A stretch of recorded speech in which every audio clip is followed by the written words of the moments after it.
Hello and welcome to my review of Erebus and Kor Phaeron for word bearers for Warhammer the Horus Heresy. Now, I purchased these two jolly chaps I think a couple of years ago, but I didn't release the unboxing until May of last year. And back then, they would have cost you £72. Now, you can pick them up for £74.50, and they're so old that in the description it doesn't actually tell you how many resin components they consist of. It literally just says 2 multi-part resin kits. So who knows how many resin parts there are. I reckon one of you does. But the one thing you can rely on is the format of this review, and it is as normal. I'll have a look at Kor Phaeron and Erebus and the large mess of a base that is, and then we will not go through any spare parts because there aren't any, but I will go straight up with some size comparisons with the Primarch Lorgar and other word bearers minis, as well as the usual 40k ones, and then at the end I will go through all of their rules. Very excited to give you this review today because I just like word bearers. I don't like Erebus, but I just do like word bearers. The minis. Really, I think there's a lot of potential. There's still more potential for more miniatures for them. Yeah, I've had word bearers for a good few years now. Finally, I can do justice to their reviews. So let's have a look at this minis. I don't know, up close. So this sort of kit comes as, I say, 3 components really. So you get Erebus, this happy chap, with a, yeah, unfortunately a 25mm base, very small base. Does look a bit odd, a Space Marine on such a small base, very cramped on there. But then we've got a Terminator on a Terminator size base, you know, the 40mm base, and this is Kor Phaeron. And then you've got this sort of oval base, 2006, with a big lump of resin, you know, with loads of you know, detail and things on there. You've got everything from sort of debris and skulls and bits of armor and plating and some cables, a bit of a power plant there from a Space Marine, some shells maybe, some kind of wheel, some pipe work, a Mark III shoulder pauldron. So you've got a few things on the base, you know, going on, but if you look on Games Workshop's web store, it does look odd. I'll tell you why it looks odd, because they've decided not to paint, or maybe they have, maybe they painted it black, I don't know, but they've decided not to paint or add anything on the base around there. Now, that's not my preferred method. I probably will have the black around the base, but most likely I'll put loads of kind of texture paints and some green stuff, and, you know, really decorate that base so that that big lump of resin sort of blends in with the rest of it, rather than looking like it's just been, you know, plonked on there. But yeah, that's it's not really a gripe, because I do like models that come with a, you know, a scenic base that can be joined on and tells a bit more of a narrative and things. But there we go. Anyway, Kor Phaeron doesn't have a helmeted option. You kind of expect this with some of the character series, not to have helmeted options, but there are a few characters that do, so it's worth me mentioning. I think it works well with Kor Phaeron not to have a helmet. He is one of the oldest Space Marines. Kor Phaeron, like with Erebus, has the ear of Lorgar, counsels him. Was he his father or his adopted father? I don't know. He kind of treats him like a father in a way, because he's so old. He's so old, in fact, that I think they tried to turn him into a Space Marine, but he's not like a full Space Marine. But they fashioned this Terminator armor for him and things, and you can see his hands there as well. Really quite odd, and his hands are like, I don't know if you can see that, but his hands are almost like they're unarmored in a way. underneath there, almost like he's got his hands in a glove, and I don't know what's sort of joining there as well. But yeah, he's all like not fully armored in a way. And then just his Terminator plate is pretty archaic. You know, you've got no protection for those servos there, and it just all looks like a makeshift Terminator suit, really. It almost looks like it's a Space Marine suit that's been kind of modded and makeshifted. I mean, you look at this actually looks like that could be his legs, that could be his feet. If they are his knee joints, I mean, that size sort of makes sense rather than from there all the way down to there. I might be wrong on that, but yeah, it just looks like he's a small chap in a big Terminator suit. But yeah, I like the sort of aesthetics of it. You don't see this on any of the other Terminators. You've got a book there with a flame, some icons. You've got the flame and some, you know, scripture and things. Yeah, he's looking very gaunt in that suit. You've even got some sort of gyros there. His lightning claws are very cool. They are a bit of a pain, you know, to put together. And yeah, just pray to the Chaos Gods that you don't have to, you know, that one of these claws doesn't break off or fall off, because I think that would be a bit of a nightmare. Each of these claws are separate and they only go on one way, I think, and they're glued in each way. So good luck with that with the old super glue. You probably end up gluing your fingers more than the claws, but you know, it's worth it. It's not as difficult as Dark Souls, obviously, but it's definitely worth, you know, gluing these lightning claws on, because the payoff is so big, because they do look awesome. You know, one of the best set of lightning claws that you'll see on Terminators, because they're all kind of individual. But yeah, they're a pain to clean up, they're fiddly, and they're difficult to glue. Erebus, on the other hand, if you built any sort of Space Marines and things, you shouldn't really have any issues with him. His armour, again, is absolutely gorgeous. If you can just sort of soak in that detail. He's got a bit of a base there with a skull, but look at the armour. So many writings and engravings and embossments and all kinds of things going on that armour. It's incredible. Scrolls. I think he's wearing gloves. And he's got a plasma pistol there with a sort of like a small skull as the hilt. And he's got a skull embossed in his power armor. He's in the Mark IV, which works well for him, works well for the word bearers. He's got a book there with a load of pages ripped out. And then he's got his sort of staff with another book with a flaming skull.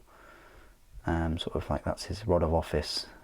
And then if you look at his chest plate and his head, he's got, you know, tattoos and written things all over his face. He's just, yeah, just a really horrible guy.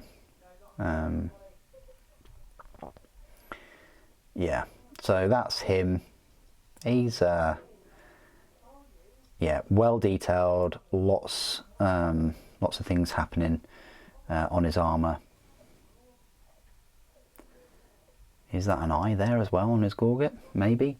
The only tricky thing I had was I broke off, I want to say like one of his fingers, maybe. Probably that finger I broke off. I can't remember. But yeah, so just be careful with the fingers on this one. But yeah. Fantastic two minis and a nice base that kind of draws them together. You wouldn't have expected anything less, really. You know, for them to share a base, they're so entwined in the books and the lore and things. But yeah, so they just go together like so. Right, there's no spare parts, so straight on to the size comparisons then, and we'll kick off with you know, the man of the word himself, old Lorgar, right here. He will be taller than them, even off of his scenic base. As you can see, it's almost like little Horus in a way. it's kind of like a convention of baldies, isn't it? Yeah, so that's where he stands next to them. Maybe Kor Phaeron's taller on that scenic base, maybe. But yeah, on Lorgar's scenic base, he's going to be one of the tallest word bearers minis. Next to Maragal, which actually is the tallest one, as far as I can think of. Maragal just gives you an idea of just how big this sort of, possessed Contemptor Dreadnought is. Speaking of which, here is a Contemptor Dreadnought at the back. So Contemptor Dreadnought will be taller than both of those. We've got 9 Circle, and we've also got just a normal word bearer with the helmet and things in Mark IV. So they are a bit of a centerpiece, really, to a word bearer's force, and will be absolutely incredible to paint and to get that scenic base right. I do have Argyle Tal as well, if that helps in any way. Yeah, Argyle Tal is pretty big compared to anything, really. Other Horus Heresy minis, so just some normal Space Marines. Of course, we've got the Mark IV, which I just showed there. You've got the new Mark VI, old Mark III, and a new Mark III. Comparing Erebus, I guess, to a new... There's not really any new Terminators, is there, that we can sort of compare Kor Phaeron to. But here he is next to a Mark III.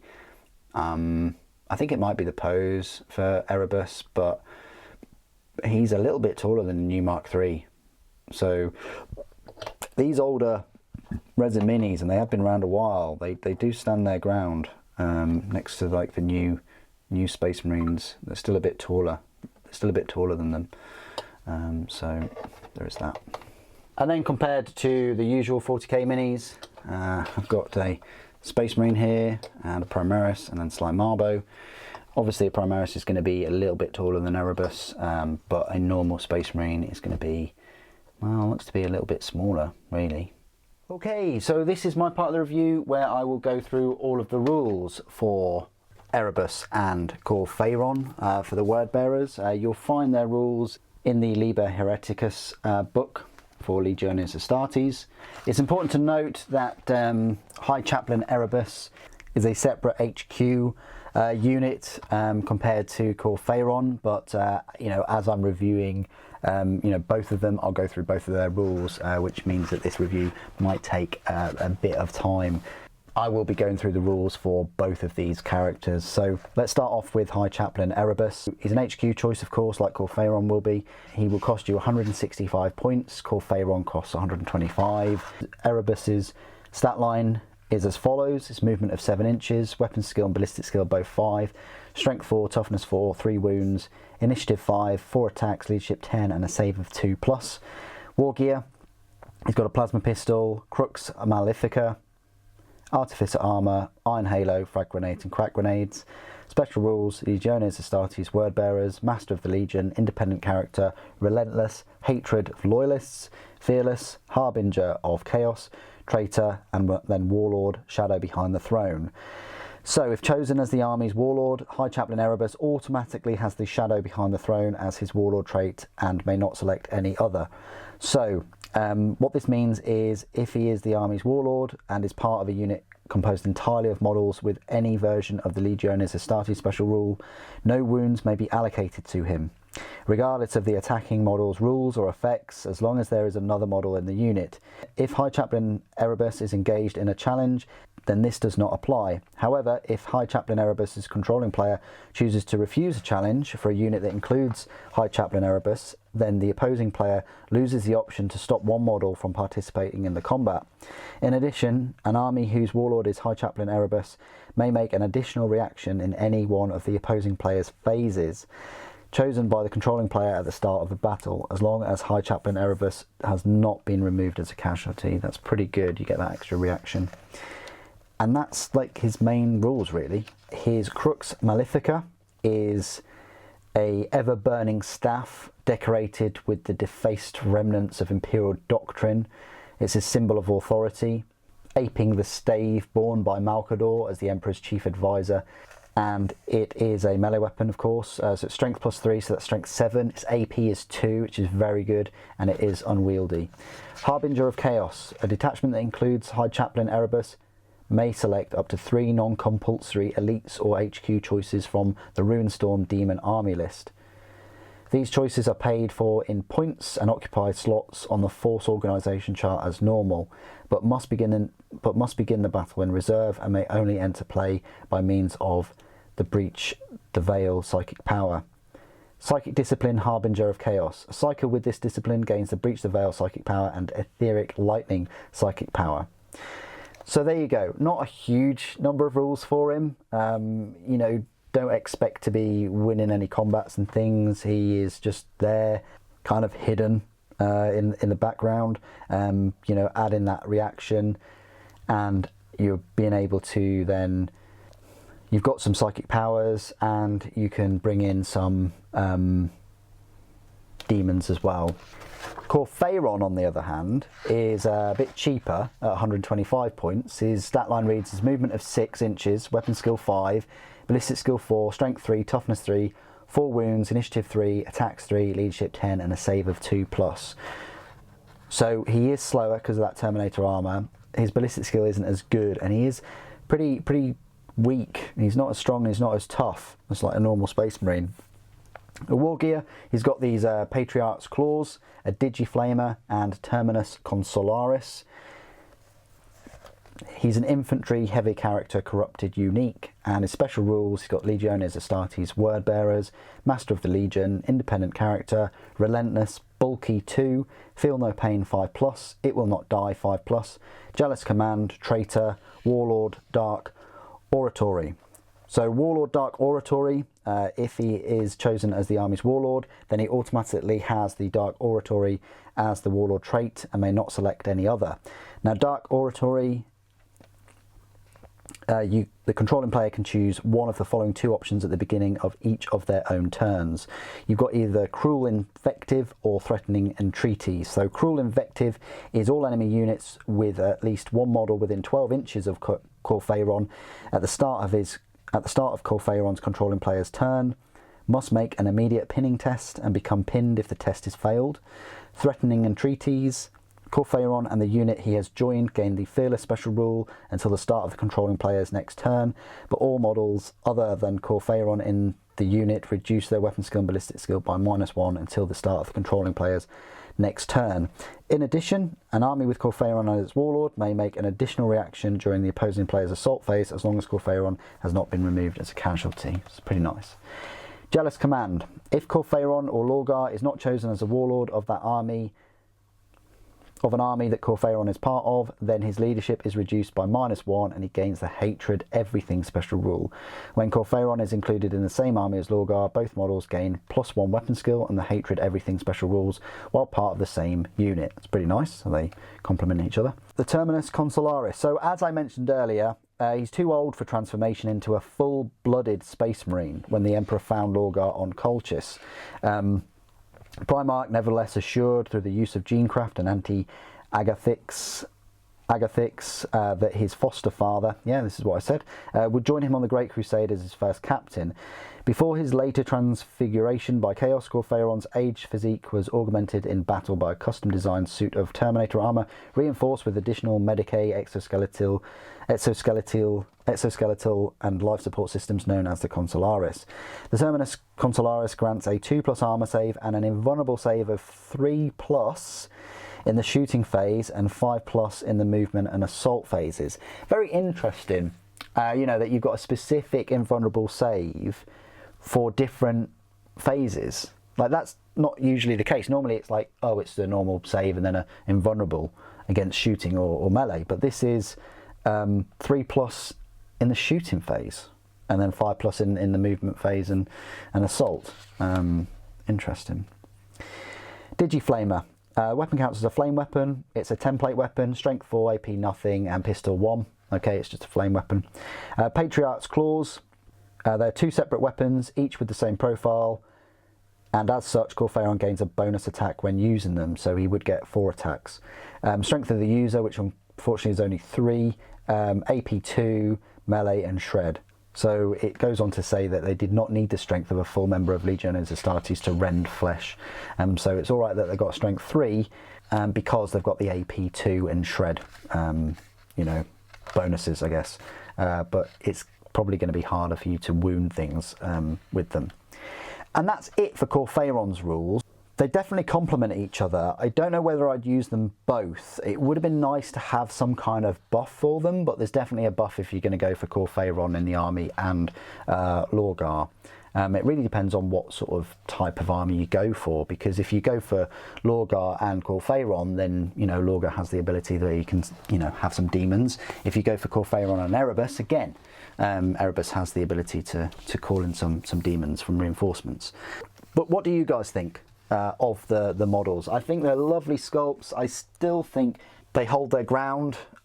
I still think they're fantastic minis. £74.50 though, again, it's hard pill to swallow. But when you look at it from a point of view of their 2 characters that would normally cost over £30 each, then that kind of makes it a bit easier to swallow. If you look at the new characters and things that came out, like Shadrach or Tybalt, you know, they're popping £37.50. So again, it's going to be £75 for 2 of those characters, and they don't even have scenic bases compared to these 2 word bearers units. They're not really showing their age, which is quite ironic for Kor Phaeron, but they still hold their ground as decent models and a great centerpiece for a word bearer's army. What do you guys think of the miniatures and the rules? Please do put your thoughts and opinions down in the comments below. It'd be good to hear from you. Thank you for watching. Death to the False Emperor.